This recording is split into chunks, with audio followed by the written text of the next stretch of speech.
Go. Hi, Marge. I have a few questions. As you know, English is my second language. German is my native language. I find studying English to be most puzzling. The same word can have very different meanings. Can you give me an example of what you mean by different meanings? Well, yes. Let me get an example. In Germany, we call this a kind of wurst.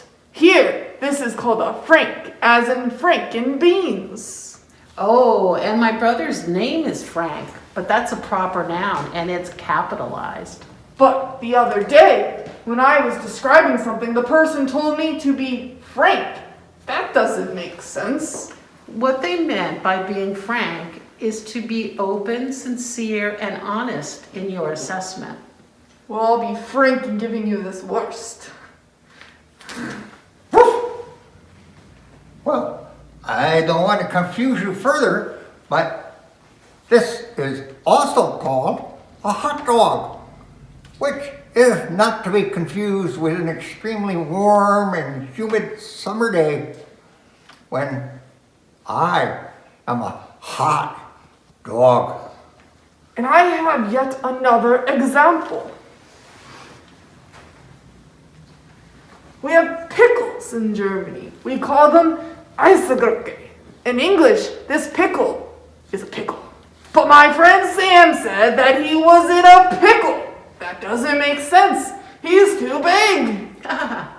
Being in a pickle means being in a difficult situation or having a problem where there's no immediate answer or solution.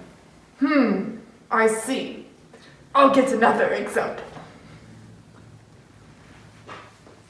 This is a jar, right? Right? But when you leave a door ajar, you don't actually leave a jar for the door, do you? Goodness, no. You just leave the door slightly open. So I could use this jar to keep the door ajar. As I thought. Next. This is jam, a very delicious food. However, there's also a traffic jam. That can't taste very good. A traffic jam is when traffic gets all congested and cannot move. It's all jammed up. Oh, so if I pour this jam on the road, then it'll be all jammed up. I understand.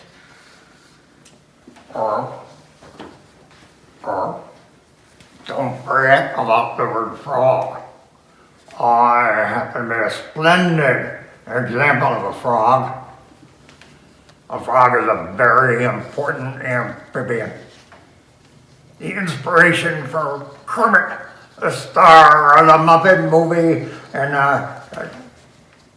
And your point being? oh yes, there's also an expression of having a frog in your throat.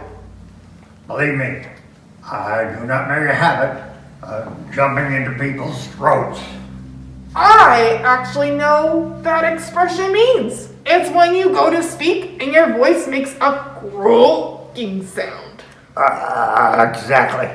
Well, I better get back to the pond. Well, are there other words that confuse you? Peter? Well, yes. My friend Sam said that he gave up playing video games during Lent so that he could use the time more wisely by collecting food goods for the food bank. Then he lent me his Xbox. So I'm confused.